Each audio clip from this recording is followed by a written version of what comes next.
Hey everybody, and welcome to Lex's World. Let's talk about stem and branch breaks in cannabis plants.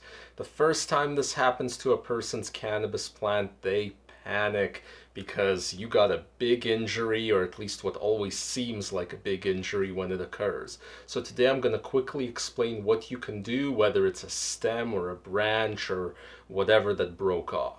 Actually, breakages happen surprisingly often. I haven't done an episode on super cropping yet, where you kind of do breaks on purpose, because I'm not a big fan of high stress training, but I did do an episode on low stress training, and in it I didn't even mention what you should do in the event that your low stress training actually leads to a break. So that's one of the reasons I'm covering it today. This is actually a very common occurrence. Even outdoors, you can have a tree branch fall on your plants and give them a good crushing. So your first move is you have to act fast. This injury is very survivable to your plant, but you need to start dealing with it within hours of it occurring, or at worst within a day. After that, the broken piece may start to die. But if you act quickly, then your plant is going to get better in roughly 1 week, or at most a couple of weeks, if you've done things right.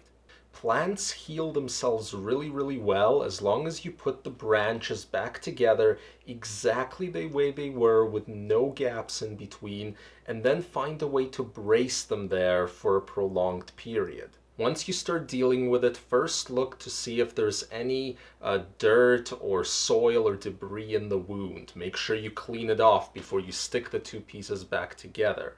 If you can't quite reach in there, mist that area to get it clean. And then you're going to start creating your brace type device. Small branch breaks are easy. To fix those, you can use Slurpee straws or even regular straws. It's quite simple to cut them a certain way and slip them on, as you can see in these photos. You can combine these straws with garbage bag twist ties in order to achieve extra hold where you need it, or to use another branch for support. For the common medium-sized branch break, this is where the average straw probably isn't going to work for you. You need a little bit more hold. Actually, duct tape and electrical tape works fantastic. It's probably the most common way to deal with breaks. And by the way, once it is on, you don't need to remove it ever. And if you do want to remove it, like you really feel that you want to for some reason, then make sure you wait at least 3 weeks before you do so.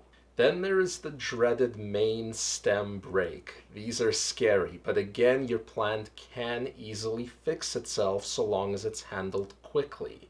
Here you're going to have to use zip ties in order to hold the plants together, and then maybe cover it with duct tape on top of that. But again, do not despair, you're going to be just fine.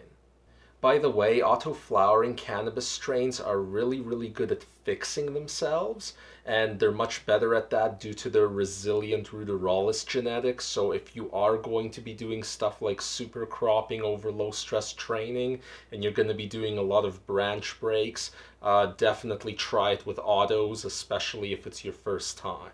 If your break repair works, you're probably going to notice that the repaired area becomes kind of bulky and deformed. That's actually completely normal. That means you did a great job.